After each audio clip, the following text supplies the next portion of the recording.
Oi, turma do terceiro ano, como vocês estão? Prontos para uma aula de geografia, onde vocês irão descobrir coisas novas, viver novas aventuras? Então vamos lá? Olha só, lembre aquele combinadinho que tia Laísa sempre fala. Prepare um cantinho onde você possa se concentrar, onde você possa estudar, sem ninguém para atrapalhar e sem barulho. Pegue também o livro, lápis, deixe tudo perto. Mas preste bastante atenção aqui na tela, porque tia vai trazer para vocês coisas muito importantes e legais, onde vocês vão poder aprender de forma bem divertida, tá bem? Antes de começarmos a nossa aula, de abrir lá no livro, do conteúdo, tia quer perguntar algo para vocês. Preste atenção aqui nessa imagem. Como você está hoje? Nós podemos ver aqui dois símbolos, onde em um nós podemos ver um rostinho alegre, feliz, e no outro um rostinho mais triste. E eu pergunto, como é que você está hoje? Será que você acordou alegre, disposto para frente, bem feliz? Ou acordou um pouco triste porque está com saudade da escola, está com saudade dos colegas, ou porque está passando por algum probleminha em casa? Olha só, se você acordou triste, eu te dou um conselho. Vá lá fora, olhe para o céu e veja que existe um Deus que te ama muito e que cuida de você, que te guarda, que te protege e que pode tirar toda a tristeza do seu coração. Depois disso, fale assim, olhe, com bastante fé. Hoje foi o dia que o Senhor fez para minha alegria. E aí, você vai começar a ficar alegre. E você repete isso quantas vezes for necessário, até a alegria começar a chegar no seu coração. E a tristeza tem que ir embora. A tristeza ela não pode permanecer no nosso coração. Show, tristeza e venha alegria. Então eu espero que na próxima aula vocês me digam que estão com esse sorriso bem alegre e contente. Tá bem? Agora podemos começar a nossa aula abrindo o livro na página 7. Hoje nós vamos falar sobre os lugares e as paisagens. Nós conhecemos vários lugares no nosso dia a dia e todos esses lugares têm uma paisagem diferente.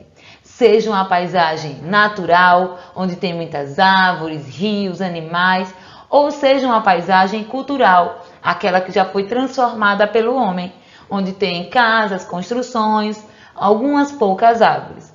Mas em todos os lugares nós podemos ver uma paisagem, tá bem? Então observe aí na página 7, olha. Preste atenção. Olha o livro, deixa o livro lá e vem olhar o que tia está mostrando aqui na tela. Olha aqui, quantas paisagens diferentes. Olha essa, parece ser de uma zona rural, né? Essa daqui já é uma cidade grande, com muitas construções, muitos prédios. Aqui é um rio, onde tem algumas casas construídas em cima dele. Essas casas são chamadas de palafitas. E esses lugares é chamada de comunidade ribeirinha. Mas já já nós vamos conhecer um morador de lá e ele vai falar pra gente. Aqui é uma praia. Tão legal morar perto da praia, né? Dá para tomar banho de mar todos os dias. Então existem diferentes lugares com diferentes paisagens. Vamos lá. Olha aqui o que essa professora vai falar agora. Preste atenção no que ela vai falar. Os povos tradicionais, em geral, mantêm um modo de vida próprio de suas culturas, como os hábitos alimentares, o artesanato, o cultivo de plantas e a criação de animais. Os integrantes dos grupos tradicionais transmitem esses costumes, memórias e conhecimento de geração em geração, ou seja, de idosos e adultos para as crianças e jovens. Com isso, buscam preservar os diferentes aspectos culturais e religiosos, assim como a organização econômica e social de seu povo. Então, essas pessoas que moram nessas comunidades, elas são chamadas de povos tradicionais. Esses povos tradicionais, ele mantém a cultura do seu povo, ele preserva muitos hábitos que aprendeu com o seu povo.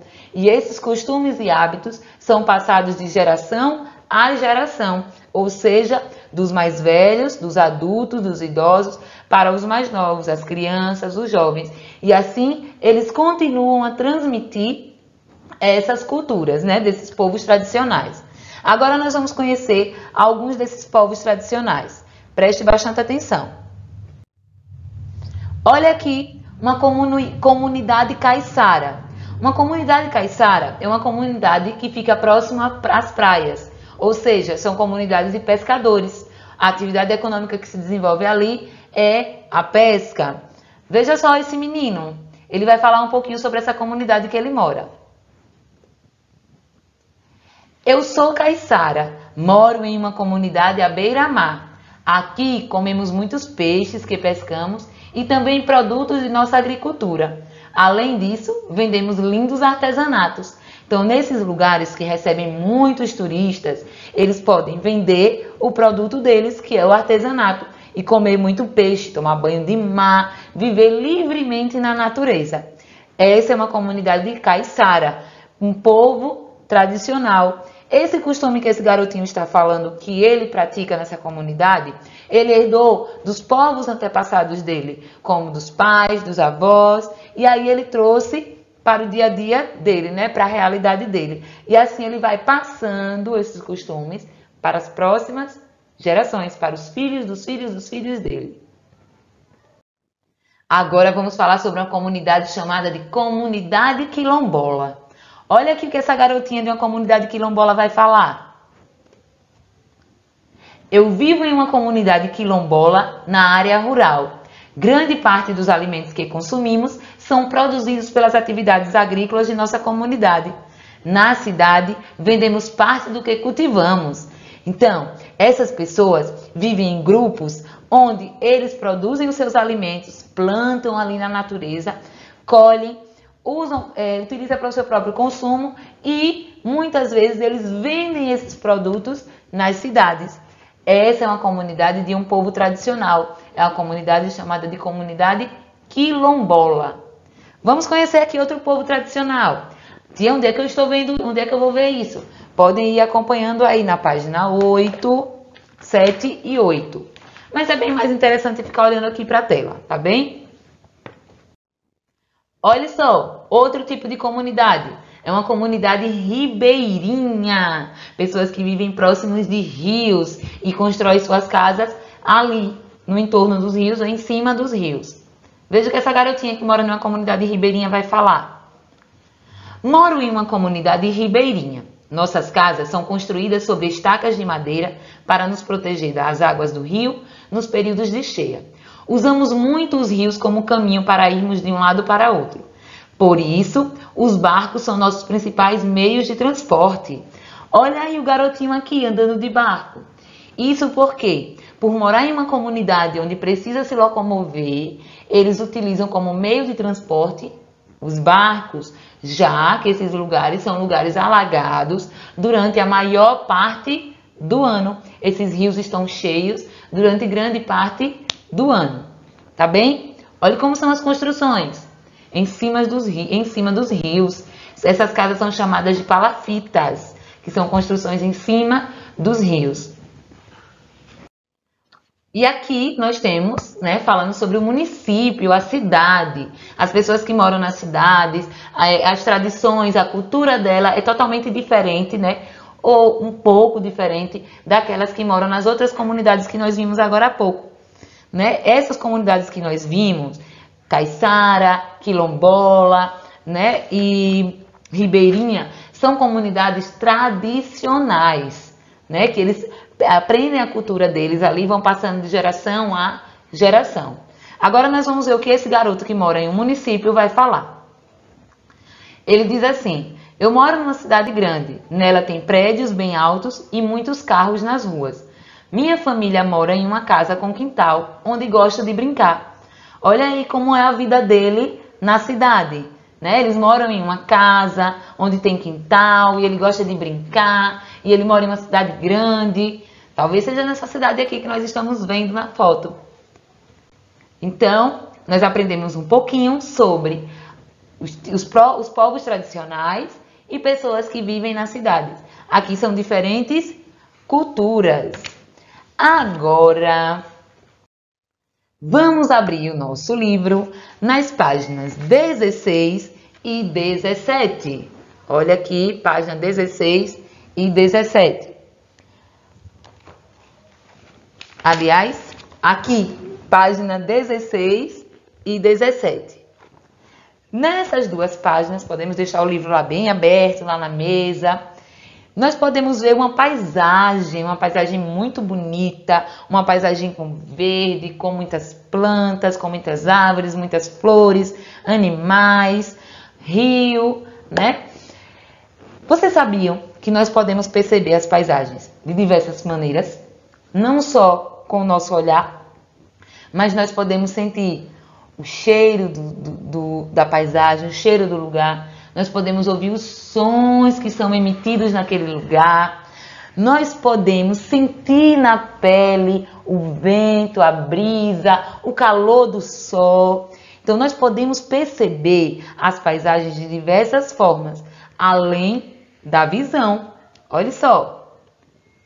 Nós podemos ouvir o barulho da água do rio e também de animais, como os pássaros. Nós podemos sentir o cheiro da flor, das flores.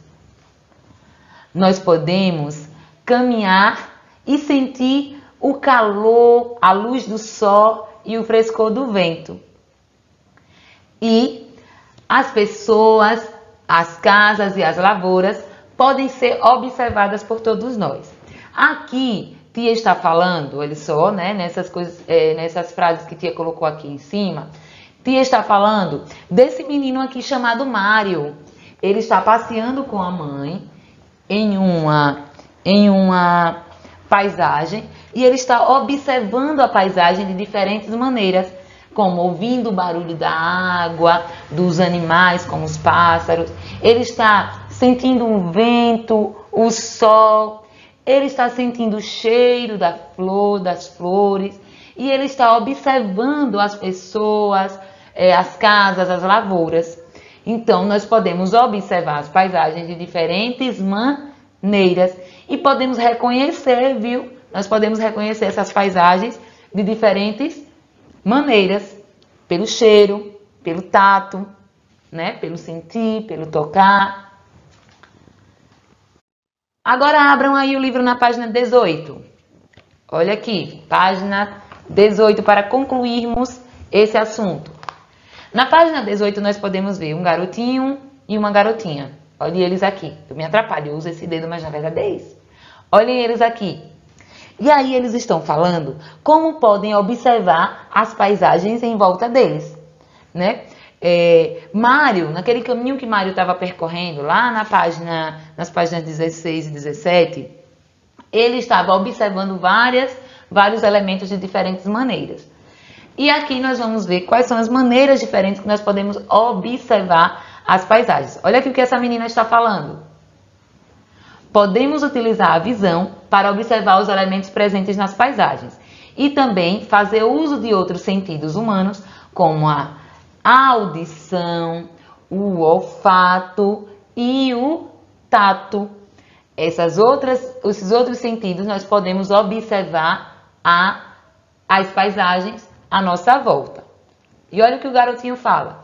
Quando sentimos os cheiros das flores, escutamos os sons dos automóveis e sentimos a areia macia da praia, estamos utilizando nossos diferentes sentidos para perceber os elementos da paisagem de um só lugar. Então, nós não observamos as paisagens apenas com a visão. Nós podemos observar com os outros sentidos, como sentindo o cheiro, escutando os sons, tocando nos elementos da paisagem.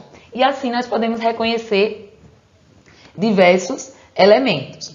Olha só, eu tenho aí na página 17, vocês podem ver aqui na página 17, uma atividadezinha bem pequena, onde vocês irão responder e enviar para o seu professor ou professora, tirando as suas dúvidas. Nessa atividadezinha pergunta assim, fala o seguinte: marque um X nos elementos da paisagem que Mário e a mãe percebem no caminho que percorrem. E aí vocês vão ver quais são os elementos que eles podem perceber no caminho que estão percorrendo. Os sons dos animais? Se sim, você vai lá e marca um X. As indústrias e cheiro de fumaça. Não vejo aqui indústrias e cheiro de fumaça. O cheiro das flores. Várias ruas e prédios. Não estou vendo isso. Barulho dos automóveis. Bi, bi, bi, bi. O frescor do vento. Pessoas e casas. E o calor do sol. O que é que eles estão observando aí nessa paisagem? Então, vocês vão responder essa página 17 e vai enviar para o seu professor e vai tirar dúvida. Caso tenha alguma dúvida, vai lá e pergunta: tia ou tio, tenho dúvida nisso aqui. Tá bem? Fica combinado assim? Então, olha quem apareceu aqui para dar um tchau, tchau pra gente. Até a próxima aula. Lembrem de usar máscara, porque ela é muito importante e pode salvar vidas. E beijos virtuais. Tchau, tchau. Até nosso próximo encontro.